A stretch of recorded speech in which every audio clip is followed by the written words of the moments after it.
Het jy al ooit gewonder hoekom hospitale in die VSA met miljoene dollars beboet word vir iets wat dalk heeltemal buite hulle beheer is? Wel, vandag duik ons in die diep en nogal omstrede wêreld van hospitaalheropnames. Dit is 'n kwessie van 12 miljard dollars wat regtig die kern raak van hoe ons oor kwaliteit en koste in gesondheidsorg dink. Goed, kom ons begin met hierdie eislike syfer. 3,6 triljoen dollars. Dis die jaarlikse koste van gesondheidsorg in Amerika. Om dit bietjie in perspektief te plaas, dis meer as die hele ekonomie van 'n land soos die Verenigde Koninkryk. En die skrikwekkende deel, dit hou aan groei. En dit is nie net 'n statiese getal nie, dit vreet 'n al hoe groter stuk van die hele Amerikaanse ekonomie op. Teen 2028 word voorspel dat byna 1/5 van die land se totale ekonomiese uitset aan gesondheidsorg bestee sal word. Dis 'n onvolhoubare pad, en dit dwing ons om 'n moeilike vraag te vra. Ja, hoe meet ons die waarde wat ons vir al daardie geld kry? As ons soveel spandeer, moet ons tog weet of dit mense werklik gesonder maak. Hierdie dringende soeke na 'n antwoord het die weg gebaan vir die soeke na 'n eenvoudige maatstaf, 'n manier om kwaliteit te meet. En jy weet, hierdie drang om alles te meet is nie nuut nie. Die fisikus Lord Kelvin het dit lank gelede al gesê, as jy dit nie in getalle kan uitdruk nie, weet jy nie regtig waarvan jy praat nie. En geïnspireer deur presies daardie idee, het beleidsmakers begin soek na een enkele universele syfer om die kwaliteit van hospitaalsorg vas te vang.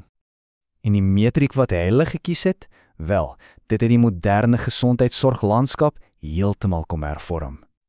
So, die logika hierachter klink op die oog af heeltemal sinvol, reg? As 'n pasiënt kort nadat hulle huis toe gestuur is, weer moet terugkom, dan moes iets met die oorspronklike behandeling of die ontslagplan verkeerd geloop het.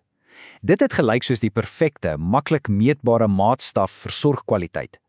Maar soos ons nou gaan sien, is daardie eenvoud nogal bedrieglik. En hier is die nommer wat regtig die engine agter dit alles is. 12 miljard dollar. Dis wat Medicare skat dit jaarliks kos vir heropnames wat as voorkombaar beskou word. Dis 'n klein fraksie van daardie 3,6 triljoen, ja, maar dis groot genoeg om 'n reuse teiken vir beleidsmakers te word. En juis hierdie fokus op kostebesparing het gemaak dat hierdie een enkele metriek die absolute middelpunt geword het van 'n massiewe federale beleid, die wet op bekostigbare sorg. Die doel was eenvoudig: hou hospitale finansiëel aanspreeklik vir wat met hulle pasiënte gebeur, selfs nadat hulle by die deur uitgestap het.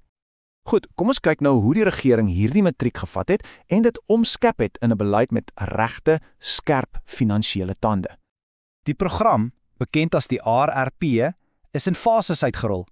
Dit het in 2012 begin deur op 'n paar algemene mediese toestande te fokus, maar dit stelselmatig uitgebrei om ook groot operasies in te sluit. En met elke uitbreiding het die finansiële druk op al hoe meer hospitale en hul afdelings toegeneem. En hier is die straf: 3%. Nou, dit klink dalk nie na vreeslik baie nie, maar wag 'n bietjie. Dis nie 3% van die betaling vir daardie een pasiënt nie. Dis 'n vermindering van tot 3% op 'n hospitaal se hele jaarlikse Medicare betaling. Vir 'n groot hospitaal kan dit 'n boete van miljoene ter miljoene dollars beteken. Alles gebaseer op hierdie een enkele metriek. Maar hier is die groot vraag: is hierdie een grootte pas almal benadering werklik regverdig? Veral vir daardie pasiënte wat die mees komplekse en hoë risikoprosedures ondergaan.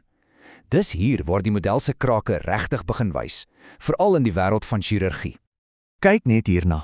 Pasiënte wat vaskulêre chirurgie ondergaan, ons praat van mense met ernstige siektes van die are, word heropgeneem teen 'n koers wat meer as dubbel die chirurgiese gemiddelde is. Dis nie net 'n statistiek nie, dis 'n reuse rooi vlag wat vir ons skree dat hierdie pasiënte fundamenteel anders is. 'n Eenvoudige maatstaf kan dalk net nie hulle komplekse sorg akkuraat weerspieël nie. En wanneer ons dieper delf, word die probleem eintlik net erger. Vir die heel siekste pasiënte, soos die wat 'n groot ledemaatamputasie benodig, is die heropnamekoers skokkend hoog. Amper 1 uit elke 3 pasiënte word weer opgeneem. Dis miles ver van enige nasionale gemiddelde en dit plaas die hospitale wat hierdie pasiënte behandel in 'n byna onmoontlike posisie. Jy sien, 'n heropname is selde net een enkele gebeurtenis. Dis dikwels die eindresultaat van 'n ineenstorting op verskeie punte in 'n pasiënt se uiters komplekse reis, van hulle onderliggende gesondheid voor die operasie tot die kwaliteit van hulle opvolgsorg nadat hulle huis toe is. 'n Mislukking op enige van hierdie punte kan tot heropname lei, maar raai wie dra die finansiële straf alleen? die hospitaal. En dit alles bring ons by 'n deurslaggewende vraag. Is die 30 dae heropname matriks self dalk die probleem?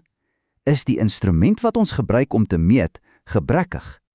Hier is 'n subtiele, maar absoluut kritiese tegniese fout. Medicare begin die 30 dae klok eers stik wanneer die pasiënt ontslaan word. Ander programme begin dit op die dag van die operasie. Dink daaroor. As 'n pasiënt vir 20 dae in die hospitaal lê weens komplikasies, beskou Medicare daardie 20 dae as 'n veilige tydperk waar heropname onmoontlik is. Hierdie statistiese slenter laat die hospitaal se syfers konsmatig beter lyk en dit versteek die ware risiko vir pasiënte wat lank in die hospitaal was. En die probleme stop nie daar nie. Nee, 'n kritiese wys op 'n hele rits fundamentale swakhede. Die resultate kan van jaar tot jaar wild wissel, net as gevolg van toeval. Dit straf hospitale wat sorg vir armer, sieker gemeenskappe onregverdig en in 'n bizarre kinkel kan 'n dokters dubbel straf vir presies dieselfde komplikasie. Een keer vir die komplikasie self en dan weer as daardie komplikasie tot 'n heropname lei. En dit bring ons by die kern van die saak. Hospitale word gestraf vir gebeurtenisse wat in baie gevalle heeltemal buite hulle beheer is. As studies beraam dat minder as 1/3 van alle heropnames werklik voorkombaar is, wat beteken dit? Dit beteken ons penaliseer hospitale vir die oorblywende 2/3 vir die onvermydelike. Dis 'n stelsel wat straf uitdeel vir slegte geluk. So, as die huidige stelsel so diep gebrekkig is, ondersoek kenners nou beter maniere om hoëgehalte sorg te meet en aan te spoor. Ons moet verder kyk as een enkele problematiese getal. Die goeie nuus is dat daar 'n duidelike skuif is weg van hierdie strafgebaseerde model. Nuwe modelle kyk na 'n meer holistiese of volledige siening van sorg. Dit sluit dinge in soos korter, meer beheerbare tydraamwerke, maatstawwe wat spesifiek vir 'n prosedure ontwerp is en die belangrikste van alles, om te meet wat regtig vir die pasiënt saak maak, soos hulle lewenskwaliteit na die operasie. Kom ons fokus vir 'n oomblik op een van die mees belovende alternatiewe, gebundelde betalings. In plaas daarvan om vir elke diens apart te betaal en dan heropnames te straf, kry die hospitaal en dokters een enkele vaste bedrag vir 'n hele episode van sorg, sê nou maar 'n knievervanning, van begin tot einde. As die span goed saamwerk en komplikasies voorkom, bly die koste laag en deel almal in die finansiële besparings. Sien jy die verskil? Dit skep 'n positiewe aansporing vir kwaliteit, nie 'n straf vir 'n slegte uitkoms nie. Op die ou end laat hierdie hele 12 miljard probleem ons met 'n fundamentale vraag.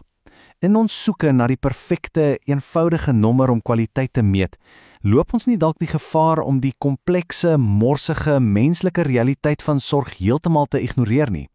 Die ware doel is mos nie om 'n statistiek op 'n sigblad te verbeter nie. Dis om die lewens te verbeter van die pasiënte wat hulle vertroue in ons stelsel plaas. En die vraag is ons bereid om die moeiliker maar baie meer betekenisvolle pad te kies om daardie waarde te meet?